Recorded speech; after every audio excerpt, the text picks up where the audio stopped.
So now we are starting 44th, 45th BBC prelims paper. Okay. तो ये पहला जो प्रश्न है वो ये है आपका कि कुमार संभव, ठीक है, ये एपिक है, मतलब ग्रंथ है, इसको किसने लिखा था? इसको लिखा था कालिदास ने, ठीक है।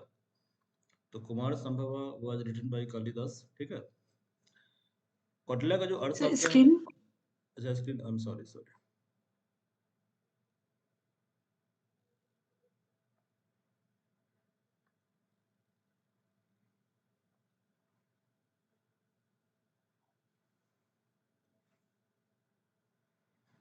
तो Kumarasambhava was written by epic written by Kalidasa. Kautilya का जो अर्थशास्त्र है ये पॉलिटिकल फिलोसफी के बारे, पॉलिटिकल पॉलिसी के बारे में है। बुद्धा जो है इनको गॉड का दर्जा दिया गया था कनिष्का के द्वारा, ठीक है। शुंगा के बाद कण्वा आया था, मैंने पूर्व बताया था सन का 7 तो पहले शुंगा आया, फिर कण्वा आया, फिर सातवाहन आया, फिर छेदी आया, ठीक है। देखो क्वेश्चन रिपीट हो रहा है। Aurobindo Ghosh he was extremist. तो कांग्रेस का तो क्या कहते हैं, दो विंग है, एक्सट्रीमिस्ट और मॉडरेट। तो पहले क्या है आपका 1885 टू 1906 का जो फेज है दैट इज मॉडरेट फेज, और इसके बाद का जो फेज है 1906 के बाद दैट इज एक्सट्रीमिस्ट फेज। गरम दल और मॉडरेट मतलब नरम दल, ठीक है। तो एक्सट्रीमिस्ट लीडर पूछता है, मॉडरेट लीडर पूछता है कि इसमें से कौन सा मॉडरेट लीडर है, कौन सा एक्सट्रीमिस्ट लीडर है, ठीक है। तो Aurobindo Ghosh was extremist leader, ठीक है। सैयद डायनेस्टी रूल्ड इंडिया, ठीक है, इंडिया। और इनके दौरान जो है क्या कहते हैं, इन्वेजन हुआ था तैमूर का, ठीक है, तैमूर का। फिरोज शाह तुगलक, इसके पास सबसे ज्यादा नंबर ऑफ स्लेव था, greatest number of slave. Provided employment to unemployed, इन्होंने अनएम्प्लॉयड को जॉब दिया था, ठीक है। प्रोवाइडेड, ये दो क्वेश्चन आया था इसमें, ठीक है। तो पहला क्वेश्चन था कि फिरोज किसके पास ग्रेटेस्ट नंबर ऑफ स्लेव था। सेकंड क्वेश्चन था कि किसने ज्यादा ज्यादा नंबर ऑफ अनएम्प्लॉयड को एम्प्लॉय दिया था, ठीक है। तो दोनों का आंसर क्या था, फिरोज शाह तुगलक। फारूक सियार ने फरमान जारी किया था for English for exemption of tax for domestic trade, ठीक, मतलब डोमेस्टिक ट्रेड में जो है टैक्स एग्जाम किया जाएगा ईस्ट इंडिया कंपनी के लिए। ओके। महावीर का जो है उन्होंने कहाँ ब्रीथ किया था लास्ट, मतलब इनकी मृत्यु कहाँ हुई थी, पावापुरी में। बुद्धिस्ट काउंसिल अशोका के द्वारा जो है मतलब जो चेयर किया गया था, ठीक है, सॉरी पेट्रोनाइज किया गया था, दैट वाज पाटलिपुत्र। और इसके प्रेसिडेंट कौन थे, मोगलीपुत्र तीसरा। तो देखो ये it is very very important, देखो बार बार पूछ रहे हैं ना।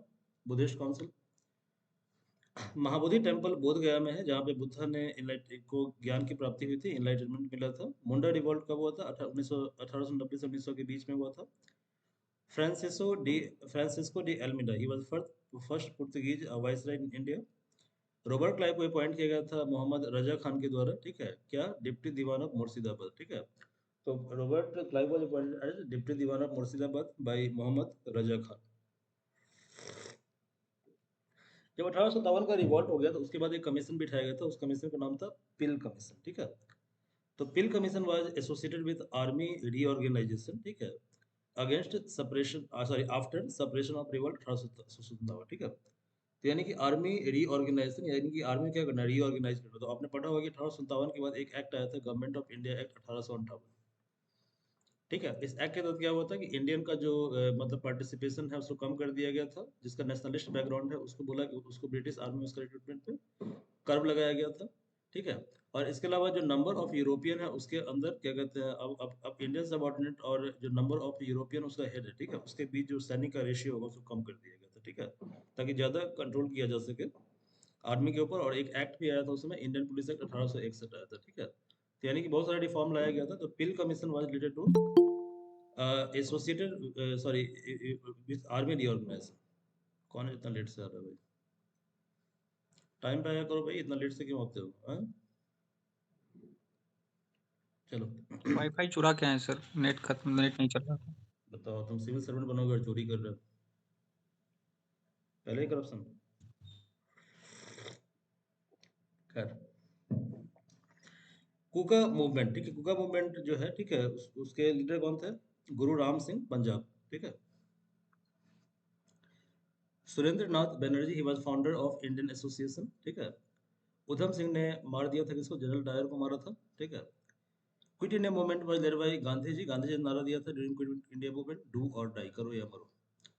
आईएनसी का सेकंड सेशन जो था उसको प्रेजाइड किया गया था डीबी बनर्जी के, डीबी नरोजी, दादाभाई नौरोजी के द्वारा। इन्होंने 3 सेशन को प्रेजाइड किया था, ठीक है। पार्टीशन ऑफ बंगाल की घोषणा कब हुई थी, 16 अक्टूबर 1905 को। आजाद हिंद फौज, इसको सेटअप किया गया था सिंगापुर में 1942 में बाय कैप्टन मोहन सिंह। भगत सिंह, राजगुरु, सुखदेव, इनको हैंग किया गया था लाहौर में 23 मार्च 1931 को। और कैबिनेट मिशन को प्रेजाइड किया गया था पी लॉरेंस के द्वारा, ठीक है। भगत सिंह ने नारा दिया था इनकलाब जिंदाबाद। योगेंद्र शुक्ला ये भाग गए थे कहाँ से, फ्रॉम हजारीबाग जेल, ठीक है, जेल विद जयप्रकाश नारायण। तो ये भी क्वेश्चन पूछे हुए हैं, ठीक है, जयप्रकाश नारायण। फिर इनको अरेस्ट कर लिया गया 7 सितंबर 1942 को, कहाँ पे, मुजफ्फरपुर में। Then brought to Patna and finally sent to Bihar jail, ठीक है। तो जोगेंद्र शुक्ला जी किससे भागे थे, जेपी नारायण के साथ भाग गए थे हजारीबाग जेल से। इनको अरेस्ट किया गया 7 दिसंबर 1942 को मुजफ्फरपुर में, और बाद में इनको पटना लाया गया और फाइनली इनको बिहार जेल में रख दिया गया, ठीक है। जगत नारायण लाल, इनको बांकीपुर जेल भेजा गया था। जेपी नारायण कांग्रेस सोशलिस्ट पार्टी के संस्थापक थे, तो he founded Congress socialist party. Ramchandra Sharma ये बिलोंग करते हैं अमहारा विलेज से, ठीक है, Amhara village. Shri Narayan Singh he was socialist. 1857 का जो रिवॉल्ट हुआ था इसको लिखा गया है, मतलब कि इस पे एक पोयम लिखा था मिर्जा गालिब जी ने, ठीक है। तो witnessed by poet Mirza Ghalib. Maulana Ahmadullah Shah, ठीक है, Shah, he was biggest enemy, ठीक है, और ब्रिटिश ड्यूरिंग रिवॉल्ट 1857। इसके अलावा इन्होंने रिवॉल्ट की शुरुआत कहाँ की थी, फैजाबाद में की थी। तो मौलाना, अब क्या नाम है, Ahmadullah Shah, he was enemy of British during revolt 1857, ठीक है। और इन्होंने रिवॉल्ट को लेड कहाँ पे किया था, फैजाबाद में। और मौलाना अब्दुल्ला साहब को कैप्चर करने के लिए ब्रिटिश ने रिवार्ड, मतलब अवार्ड रखा था कितना का, 50,000 का। इंडिया में जो इंडिया का जो पॉलिटिकल सिस्टम, वहाँ पे कॉन्स्टिट्यूशन सुप्रीम है, जो कि भारत के अंदर क्या है। तो देखो क्या होता है कि जो भारत और इंडिया और यूके में ये डिफरेंस है कि इंडिया का जो कॉन्स्टिट्यूशन है वो रिटन रिटन है। इसका मतलब ये हुआ कि हमारा जो लॉ बुक है वो क्या है, कॉन्स्टिट्यूशन है, ठीक है। यूके में क्या है कि पार्लियामेंट ही वहाँ का कॉन्स्टिट्यूशन है, तो वहाँ पे कॉन्स्टिट्यूशन क्या होगा, अनरिटन होगा, ठीक है। तो यूके में जो सॉरी वहाँ का जो कॉन्स्टिट्यूशन है वो अनरिटन है, इंडिया का कॉन्स्टिट्यूशन क्या है, रिटन है, ठीक है। और यहाँ पे कॉन्स्टिट्यूशन सुप्रीम है, पार्लियामेंट सुप्रीम नहीं है, ठीक है। ये भी क्वेश्चन पूछता है कि पार्लियामेंट सुप्रीम है या नहीं, ठीक है। तो यहाँ पे पार्लियामेंट सुप्रीम या सोवरेन नहीं है, ठीक है। यहाँ पे कॉन्स्टिट्यूशन क्या है, सोवरेन है। यूके में क्या है, पार्लियामेंट सोवरेन है। मैंने यूके की बात क्यों की, क्योंकि हमारा जो पार्लियामेंट्री सिस्टम है उसको अडॉप्ट किया गया है यूके से। Government of India, sorry, governor जो होता है वो एग्जीक्यूटिव हेड होता है किसका, स्टेट गवर्नमेंट का। तो देखो जो स्टेट जो एग्जीक्यूटिव हेड है वो सेंट्रल लेवल पे प्रेसिडेंट होता है, the president, I am sorry, the president होते हैं सेंट्रल लेवल पे। और स्टेट लेवल पे कौन होते हैं, गवर्नर होते हैं, ठीक है। एडवोकेट जनरल जो होता है ये एडवाइस करता है स्टेट गवर्नमेंट को ऑन लीगल मैटर्स, ठीक है। पॉलिटी में एग्जीक्यूटिव जो है सबऑर्डिनेट होता है लेजिस्लेचर का, ठीक है। तो यानी कहने का मतलब जानते हो कि क्या कहते हैं, पार्लियामेंट क्या है, लेजिस्लेटिव है, ठीक है, पार्लियामेंट इज लेजिस्लेटिव। और एग्जीक्यूटिव क्या है आपका, PM plus council of minister है। तो PM plus council of minister is responsible towards legislative, he is answerable to legislative, that's why legislative के क्या है, ये सबऑर्डिनेट है। इसके अलावा जो एग्जीक्यूटिव होता है, ठीक है, they are part of legislative, मतलब कि इंडिया के अंदर एग्जीक्यूटिव का पार्ट वही बन सकता है, ठीक है, जो ऑलरेडी पार्लियामेंट का मेंबर है, लोकसभा का मेंबर है, राज्यसभा का मेंबर है। क्वेश्चन आवर के बाद जीरो आवर स्टार्ट होता है, ठीक है। अच्छा, वहाँ पे था कि 42nd अमेंडमेंट एक्ट के द्वारा जो है 10 कमांडेंट क्या है, तो उसमें ऑप्शन दिया था फंडामेंटल ड्यूटी। तो आप 42nd अमेंडमेंट जो है वो बहुत बड़ा अमेंडमेंट था, इसको मिनी कॉन्स्टिट्यूशन बोलते हैं, ठीक है। तो it is also called mini constitution, but question उसमें ये था कि 42nd अमेंडमेंट एक्ट का 10 कमांडेंट क्या है, ठीक है, 10 कमांड्स क्या है, ठीक है। That was fundamental duty, and fundamental duty लाया गया था ऑन रिकमेंडेशन ऑफ स्वर्ण सिंह कमेटी। पंचायती राज का प्रोविजन पहले डीपीएसपी के अंदर था, बट 73rd अमेंडमेंट एक्ट के द्वारा पंचायती राज क्या बन गया, बिकेम पार्ट ऑफ कॉन्स्टिट्यूशन, ठीक है। आर्टिकल 245 प्रेसिडेंस, प्रेसिडेंस जो होता है, ठीक है, मतलब हमारे यहाँ क्या प्रेसिडेंस मतलब है कि सबसे पहले प्रायोरिटी किसको दिया जाएगा, ठीक है। तो हमारे यहाँ कॉन्स्टिट्यूशन जो है वो क्या है, जो कॉन्स्टिट्यूशन का लॉ है दैट इज क्या कहते हैं, दैट ओवर रूल या ओवर लॉ, कॉन्स्टिट्यूशन का जो प्रोविजन है that over law made by इतना इतना प्रेसिडेंट। इसका मतलब सिंपली ये है, यहाँ पे देखिए आप, हमारे यहाँ जो लॉ का सोर्स है वो कॉन्स्टिट्यूशन है, यानी कॉन्स्टिट्यूशन जो है वो सुप्रीम है, ठीक है, above law made by parliament और स्टेट लेजिस्लेचर, ओके।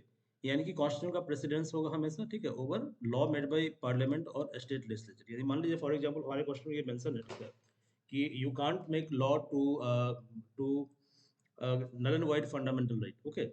यदि मान लीजिए आप किसी लॉ के द्वारा फंडामेंटल राइट को आपने स्नैच कर लिया, तो इस केस में कॉन्स्टिट्यूशन क्या कर सकता है, कॉन्स्टिट्यूशन के प्रोविजन के द्वारा सुप्रीम कोर्ट क्या कर सकता है, लॉ को नल एंड वाइड कर सकता है, ठीक है। तो यानी हमारे यहाँ कॉन्स्टिट्यूशन सुप्रीम है, वही यहाँ पे लिखा हुआ है। तो ये कौन सा आर्टिकल है? आर्टिकल 245। ये कहता है कि precedence of constitution over law, यहाँ पे प्रोविजन छोड़ दो, law made by parliament and state legislature. Lok Sabha का मेंबर बनने के लिए मिनिमम एज 25 ईयर होता है। आईआरडीपी मतलब इंटीग्रेटेड रूरल डेवलपमेंट प्रोग्राम, इसका ऑब्जेक्टिव था रूरल एरिया का डेवलपमेंट और पॉवर्टी एलिविएशन। रिलेटिव पॉवर्टी का मतलब होता है कि हमारे देश में क्या है, इकोनॉमिक इनइक्वलिटी है, इक्वलिटी नहीं है, ठीक है, मतलब आर्थिक असमानता है, ठीक है। सीएसओ सेंट्रल स्टैटिस्टिकल ऑर्गेनाइजेशन, ये क्या करता है, ये कंपाइल करता है नेशनल इनकम के डेटा को। मोरी रांची के पास एक जगह है, ठीक है, यहाँ पे एल्यूमिनियम का मैन्युफैक्चरिंग होता है। बराका रिवर पे 3 डैम है, ठीक है, मैथन डैम, ठीक है, बाल पहरी डैम, ठीक है, और तिलैया डैम, ये याद कर लीजिएगा। तो मैथन डैम, बाल पहरी डैम और तिलैया डैम, ये कौन सी रिवर पे है? ये बराकर रिवर पे है, ठीक है, तो it is on Barakar river. Triveni canal BPSC का फेवरेट क्वेश्चन है, बीपीएससी कई बार पूछा है इसको, ठीक है। तो त्रिवेणी कनाल को जो है वाटर मिलता है गंडक रिवर से, और ये कहाँ पे है त्रिवेणी कनाल? चंपारण डिस्ट्रिक्ट में, ठीक है। यूपी जो है मैक्सिमम वीट सर प्रोड्यूस करने वाला स्टेट है। हाँ जी, पूछिए। ये त्रिवेणी कैनाल वही वाला क्वेश्चन कौन? है जिसमें आप पूछे थे कि बिहार को इरिगेशन के लिए पानी कहाँ से मिलता है। अब मुझे याद नहीं क्वेश्चन क्या था, वो टेस्ट को डिस्कस करेंगे तो ही पता चलेगा, ठीक है। But Triveni canal Gandak river के ऊपर है, इतना आपको ध्यान रखना है, ठीक है। और ये बीपीएससी में कई बार ये क्वेश्चन पूछा है, ठीक है। ओके। और वैसे भी जब कनाल बनाएंगे तो इसका मतलब क्या हुआ कि कनाल बनाने का पर्पस ही है कि क्या बोलते हैं उसको, एग्रीकल्चर के लिए वाटर, मतलब वाटर प्रोवाइड करेगा, ये इरिगेशन फैसिलिटी प्रोवाइड करेगा। तो कनाल का मेन पर्पस ही होता है इरिगेशन प्रोवाइड करना, ठीक है।